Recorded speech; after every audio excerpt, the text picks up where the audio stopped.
नमस्कार। आज 18 मई 2026 है और आज के इस खास मार्केट विश्लेषण में हम बात करेंगे कुछ बहुत ही दिलचस्प हलचलों की।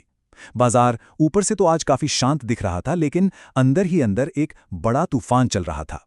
आज हम खास तौर पर डिकोड करेंगे कि आज की मार्केट न्यूज़ में किस स्टॉक ने अपर सर्किट लगाया, किसने लोअर सर्किट हिट किया, और सबसे जरूरी बात, इन सर्किट्स के पीछे की असली वजहें क्या थी। तो चलिए बिना किसी देरी के सीधे मुद्दे पर आते हैं। आज की सबसे बड़ी हेडलाइन रही भारतीय रुपया का गोता लगाना। डॉलर के मुकाबले रुपया 96.39 के रिकॉर्ड निचले स्तर पर आ गया। जाहिर है ये एक बहुत बड़ा अलर्ट है, लेकिन सबसे अजीब बात क्या रही? इतनी बड़ी उथल पुथल के बावजूद हमारे प्रमुख सूचकांक निफ्टी 50 और सेंसेक्स दिन के अंत में बिल्कुल सपाट बंद हुए। मतलब निफ्टी सिर्फ कुछ ही पॉइंट ऊपर था। एक तरफ रुपया अपने लाइफ टाइम लो पर है और दूसरी तरफ मार्केट बिल्कुल फ्लैट। आखिर ये विरोधाभास क्यों? इसका जवाब छिपा है आज के प्रमुख मैक्रो ड्राइवर्स में। अमेरिका और ईरान के बीच जियोपॉलिटिकल टेंशन लगातार बढ़ रही है, और जब भी ऐसा कुछ होता है तो उसका सीधा असर कच्चे तेल पर पड़ता है। ब्रेंट क्रूड ऑयल $111 प्रति बैरल के पार निकल गया है।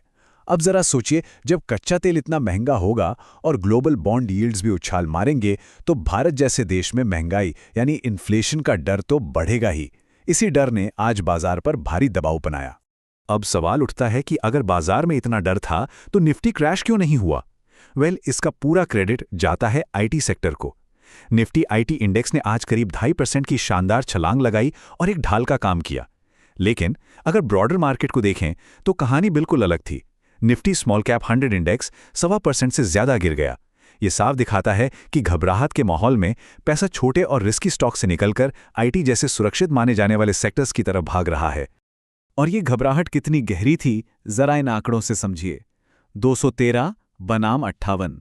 आज 213 स्टॉक्स ने लोअर सर्किट हिट किया, जबकि सिर्फ 58 स्टॉक्स ही अपर सर्किट तक पहुंच पाए। ये फासला बहुत बड़ा है। फ्रंटलाइन इंडेक्स भले ही सपाट दिख रहे हों, लेकिन अंदरूनी तौर पर ब्रॉडर मार्केट में आज भारी बिकवाली का जोर था।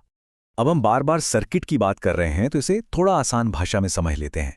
स्टॉक मार्केट में अपर सर्किट का सीधा सा मतलब है कि बाजार में सिर्फ खरीदार लाइन में लगे हैं, लेकिन कोई भी अपना शेयर बेचने को तैयार नहीं है। इसे अनफिल्ड डिमांड कहते हैं। और लोअर सर्किट इसका बिल्कुल उल्टा है। यहां सबके सब माल बेचना चाहते हैं, लंबी कतार लगी है, लेकिन खरीदने वाला कोई नहीं है। एक्सचेंज ये लिमिट्स इसलिए लगाता है ताकि एक ही दिन में किसी शेयर की कीमत बेतहाशा भागे या गिरे नहीं। लेकिन यहीं से एक बहुत बड़ा रिस्क पैदा होता है, जिसे हम माइक्रो कैप इलिक्विडिटी रिस्क कहते हैं। होता क्या है कि इन बहुत छोटी कंपनियों में वैसी ही ट्रेडिंग कम होती है। अब अगर कोई अच्छी या बुरी खबर आ जाए तो स्टॉक तुरंत सर्किट में लॉक हो जाता है। ऐसे में चाहकर भी ना तो शेयर बेचे जा सकते हैं और ना खरीदे जा सकते हैं। मतलब पूंजी पूरी तरह से फंस जाती है। ये एक तरह का ट्रैप है। चलिए आज के सबसे बड़े उदाहरणों से इसे समझते हैं। सबसे पहले बात करते हैं पायोनियर इन्वेस्ट कॉर्प लिमिटेड की। ये वो माइक्रो कैप स्टॉक है जहां आज हर कोई एंट्री लेना चाहता था, जिसने आज शानदार अपर सर्किट लगाया। इसके आंकड़े काफी दिलचस्प हैं। स्टॉक करीब 119.9 रुपए पर अपर सर्किट में लॉक हुआ, जो 6% से ज्यादा का जंप है। लेकिन असली कैच यहां है, इसका मार्केट कैप सिर्फ 134 करोड़ रुपए के आसपास है और आज इसमें सिर्फ 14,118 शेयर्स की ट्रेडिंग हुई। इतनी कम लिक्विडिटी वाले स्टॉक में थोड़ी सी भी डिमांड आती है तो वो सीधे सर्किट पर जाकर ही रुकता है। अब सवाल यह है कि आखिर इस स्टॉक में इतनी खरीदारी क्यों हो रही थी?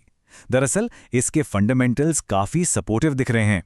ये एनबीएफसी हाल ही में मुनाफे में आई है और पिछले 3 क्वार्टर से इसके रिजल्ट्स काफी पॉजिटिव रहे हैं।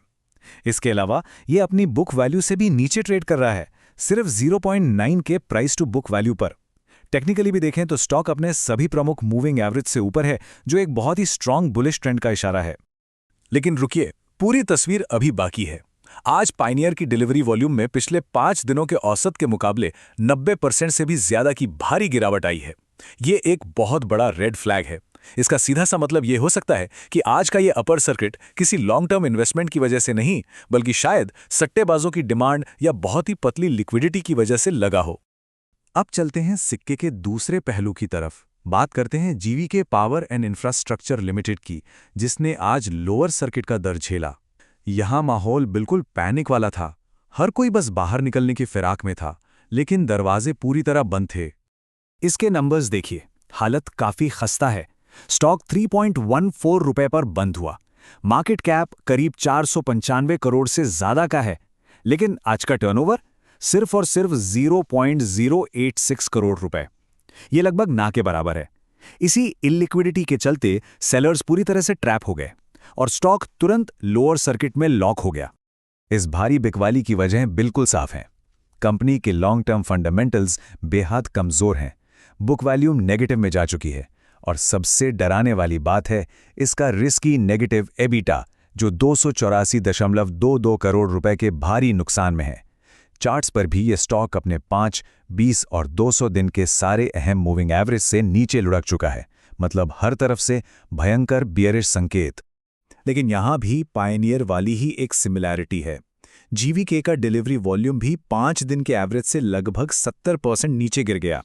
यह इशारा करता है कि शायद यहां भी कोई बड़ा इन्वेस्टर अपना माल नहीं बेच रहा, बल्कि शॉर्ट सेलर्स मार्केट में प्रेशर बना रहे हैं। और क्योंकि बाजार में बायर है ही नहीं, तो थोड़ी सी सेलिंग भी सीधे सर्किट हिट करवा देती है। और यही माइक्रो कैप्स का सबसे कड़वा सच है। सर्किट ब्रेकर्स बनाए तो इसलिए गए थे कि वो बाजार को भारी गिरावट से बचाएं, लेकिन असलियत में गिरावट के वक्त ये उन्हीं निवेशकों के लिए एक जाल बन जाते हैं जो थोड़ी सी भी देर कर देते हैं। आपको लगता है पैसा सुरक्षित है, लेकिन असल में वो लॉक हो चुका होता है। तो इन सारी घटनाओं से आज की सबसे बड़ी सीख क्या मिलती है? 3 बातें हमेशा याद रखनी है।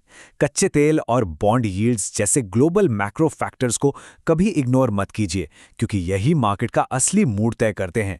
दूसरा, जब भी बाजार में अनिश्चितता होती है तो पैसा हमेशा छोटी कंपनियों से निकलकर आईटी जैसे सेफ सेक्टर्स की तरफ भागता है। और सबसे अहम, माइक्रोकैप स्टॉक्स में लिक्विडिटी कम होने की वजह से सर्किट लॉक का रिस्क हमेशा सबसे ज्यादा रहता है। तो आज के इस पूरे विश्लेषण के बाद एक बहुत ही जरूरी सवाल जो हमें खुद से पूछना चाहिए, इस भारी ग्लोबल टेंशन, गिरते रुपये और उथल-पुथल के बीच कहीं हमारे और आपके पोर्टफोलियो में भी तो ऐसे इलिक्विड माइक्रोकैप्स नहीं छिपे हैं जो कल को किसी सर्किट में लॉक हो जाएं? इस पर जरूर गौर कीजिएगा। आज की इस चर्चा में बस इतना ही। सीखते रहिए और मार्केट में हमेशा सतर्क रहिए।